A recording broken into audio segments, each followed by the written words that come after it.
नमस्कार। माझे मनोगत इस उपक्रम में आप सबका स्वागत है।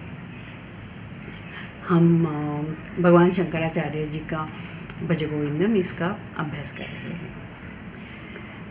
हमेशा की तरह मंगलाचरण और उसके बाद में हम नेक्स्ट श्लोक देखेंगे। शंकरं शंकराचार्यं केशवं बादरायणं सूत्रभाष्यकृतौ वन्दे भगवन्तो पुनः पुनः। हम लास्ट क्लास में हमने 17वां श्लोक लिया, अभी 18वां श्लोक लेते हैं। ये श्लोक भगवान शंकराचार्य जी, आदि शंकराचार्य जी के एक शिष्य सुरेश्वराचार्य उन्होंने लिखा गया। कहते हैं सुरेश्वराचार्य जी के बारे में मतलब कह जाता है कि वो बहुत ज्ञानी थे। तो एक ज्ञानी ने ये श्लोक लिखा है, ज्ञानी सन्यासी ने लिखा है। सुरमन्दिरतरुमूलनिवासः शय्याभूतलमजिनं वासः सर्वपरिग्रहभोगत्यागः कस्य सुखं न करोति विरागः। भज गोविन्दं गोविन्दं भज मूढ़मते। अर्थ देखेंगे।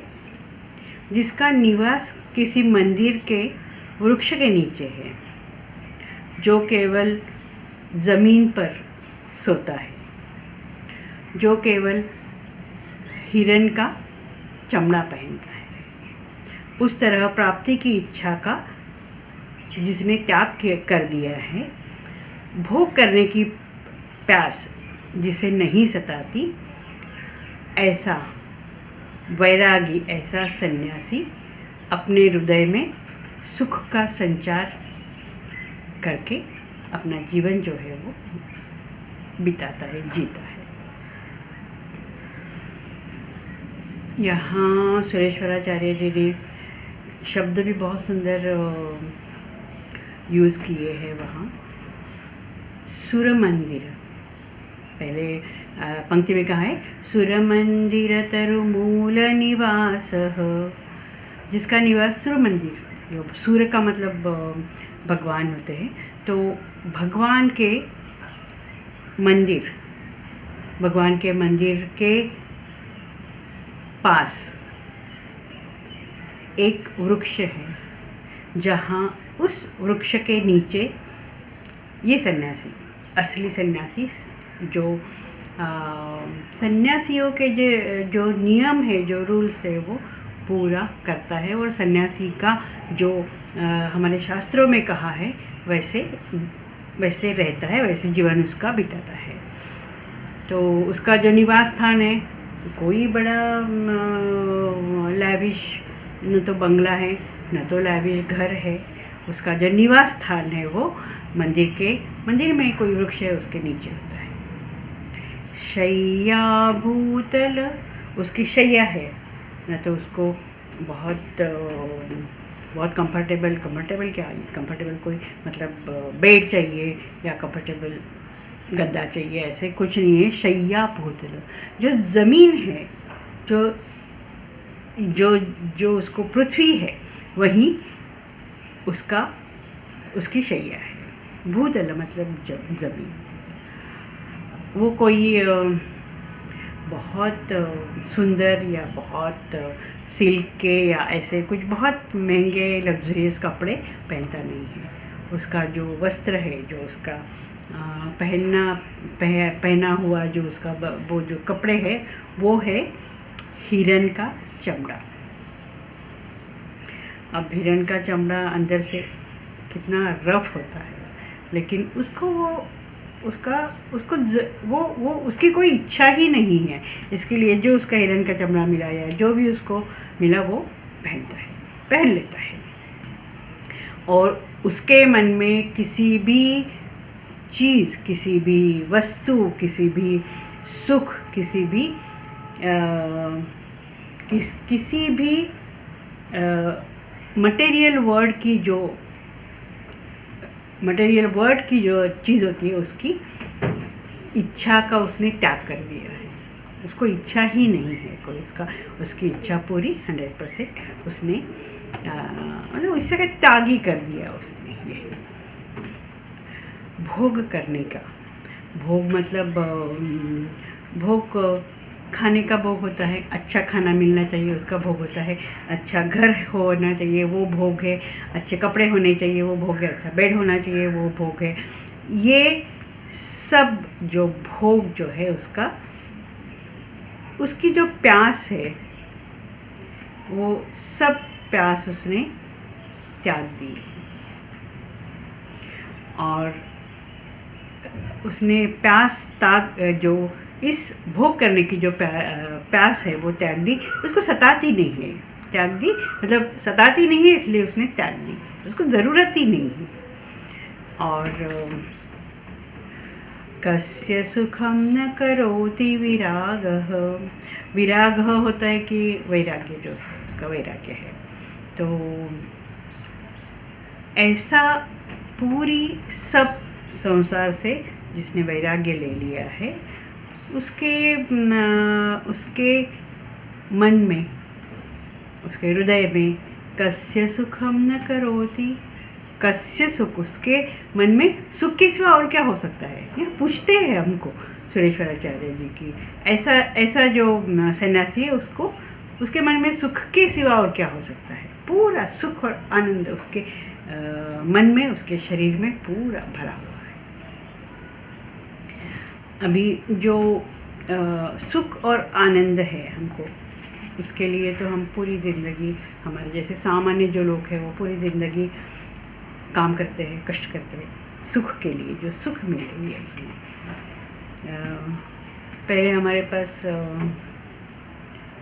टीवी था नहीं, टीवी का सुख हमें नहीं था।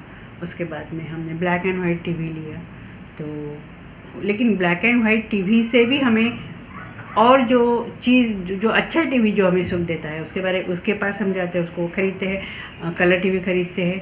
उसके बाद भी उससे ज़्यादा सुख देने वाला टीवी चाहिए तो एलसीडी ले लिया। उसके बाद में उससे भी सुख देने वाला टीवी चाहिए तो एलईडी ले लिया।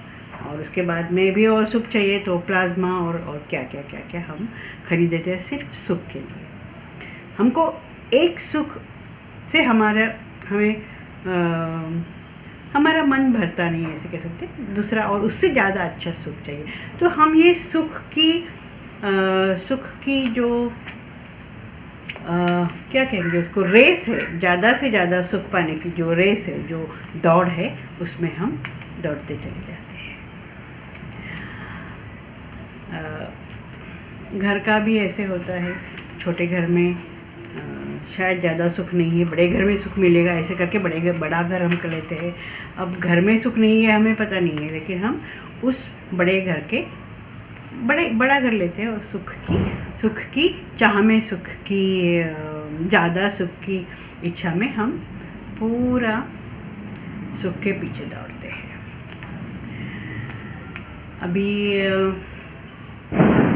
लेकिन जो सच्चा वैरागी है, सच्चा सन्यासी है, उसको ये पता है कि जो सुख है वो बाहरी नहीं है, वो सुख जो है वो उसके अंदर ही है।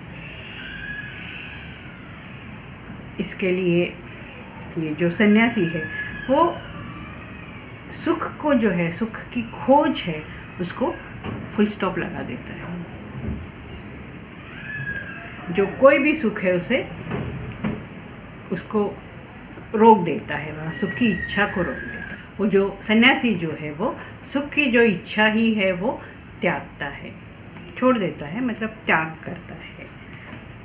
और यहाँ उपनिषद में, ईशावास्य उपनिषद में, कैवल्य उपनिषद में कहा है कि त्यागे नैके अमृतत्व मानशुः, जो त्याग करता है उसे अमृतत्व की प्राप्ति होती है, सिद्धि होती है। अमृतत्व की सिद्धि, अमृतत्व मतलब एकदम फाइनल गोल, अपने अपने जीवन का, अपनी ज़िंदगी का फाइनल गोल। तो त्याग करने से वो जो हमको त्यागे नहीं के अमृतत्व मानुष्य हो वो हमें मिलता है। अभी हम त्याग जो है वो ये जो सन्यासी त्याग करते हैं, सन्यासी तो बहुत बड़ी बड़ी बात का त्याग करते हैं, घर छोड़ते हैं, उनके पेरेंट्स को छोड़ते हैं, उनका जैसे गौतम बुद्ध जो है उन्होंने सिद्धार्थ जब राजा थे वो तो उन्होंने अपने पेरेंट्स को छोड़ा, अपना सब राज्य छोड़ा। इतना ही नहीं तो एक पत्नी, उनकी पत्नी जो थी उनकी, वो पत्नी को छोड़ा, और इससे भी ज़्यादा जो नवजात उनका बच्चा था, शिशु था, उसका भी त्याग किया। अर्थात इसका अंडरलाइन ये नहीं है कि हम सब ये सब छोड़े, लेकिन वो गौतम बुद्ध थे, वो मतलब बहुत अवतारी माने जाते हैं इसके लिए। वो जो त्याग किया और उस त्याग से उनको जो आंतरिक शांति मिली, या उन्होंने जो शांति और सुख की जो खोज की, तो वो उनका वो तो स्टोरी सबको पता ही है। सो उनका लाइफ के बारे में सबको पता है। लेकिन हम छोटी छोटी बातों में त्याग करते हैं। ऐसे कहते हैं कि जो माँ जो है वो माँ तो क्या त्याग की मूर्ति कहेंगे, नॉर्मल हम कहते हैं, जो वो बच्चे के लिए कितना त्याग करती है। पहले तो वो जैसे बच्चे के लिए वो अपना जो अपनी जो ज़िंदगी है उसमें तो सबसे बड़ी त्याग करती है वो, कि उसकी नींद का त्याग करती है। तो उसको वो बच्चे के लिए, वो बच्चा रात को उठता है तो अपनी नींद का त्याग करके बच्चों को संभालती है। जो बच्चे के लिए अपना सुख, चैन, जो आनंद है अपना, काफ़ी वो उसका भी त्याग करती है। हमने काफ़ी वर्किंग मदर्स होती है वो कि बच्चे के लिए अपना करियर का त्याग करती है, थोड़े दिन के लिए, कुछ थोड़े साल के लिए त्याग करती है, लेकिन वो त्याग करती है बच्चे के लिए, ताकि वो बच्चे के साथ रह पाए, बच्चे की अच्छी तरह से देखभाल कर पाए। आगे जाने के बाद यदि कोई फेस्टिवल है, उसको कुछ फेस्टिवल के लिए तो सबसे पहले वो अपने बच्चे के लिए कुछ जो कुछ भी है, वो फेस्टिवल की चीज़ें हैं, वो कपड़े हैं या कुछ और कुछ है, वो अपने बच्चे के लिए लेती है। पहले तो वो माँ का त्याग है, वो माँ का त्याग बहुत, माँ को त्याग की मूर्ति ही कहते हैं। और ये त्याग क्यों करते हैं? हम किसी माँ को पूछेंगे त्याग क्यों करती है, क्यों नहीं अपने लिए भी कुछ, मतलब क्यों अपने बच्चे के लिए त्याग करती हैं? तो वो यही कहेंगे कि मेरे बच्चे का सुख जो है वो मेरा सुख है, बच्चे का आनंद है वो बच्चे को खुशी है, मेरी खुशी है, इसके लिए त्याग करती है। इसका मतलब है कि खुशी पाने के लिए हमको त्याग होता ही है हम किसी से भी। खुशी पाने के लिए त्याग करते हैं। अब ये तो जो है, ये तो मोक्ष की खुशी यहाँ कहा है, मुक्ति की खुशी है, तो उसके लिए तो ये त्याग जो होता है वो सर्व परिग्रह भोग त्याग, ये जो त्याग है वो जो वैरागी करते हैं, सन्यासी करते हैं, साधु करते हैं, वो जो त्याग है वो तो शारीरिक त्याग है, मानसिक त्याग है। जो चीज़ शरीर को सुख देती है, जो शरीर को पैम्पर करती है, वो त्याग है। और जैसे हम लोग छोटा सा भी त्याग करते हैं, किसी को कुछ चीज़ दी और उसके फेस का जो आनंद है वो हमें इतना आनंद देता है, तो ये तो त्याग है, वो इतना बड़ा त्याग है, इतना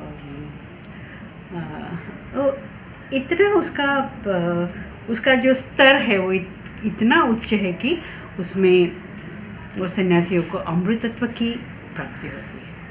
अब जो अमृतत्व है वो ये नहीं है कि अमृत मतलब जो हमें अमृत पता है कि वो जो पीने से हम अमर होते हैं, ये नहीं। अमृतत्व का मतलब है हमें हमेशा सुखी रखने का आनंद देने वाला जो त्याग है वो सर्व परिग्रह है।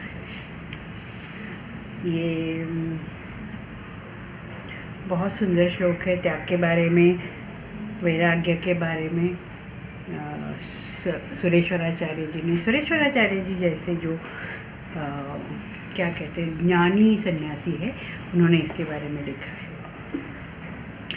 आज हम यहीं रुकते हैं, अगले क्लास में अगला श्लोक। नमस्कार।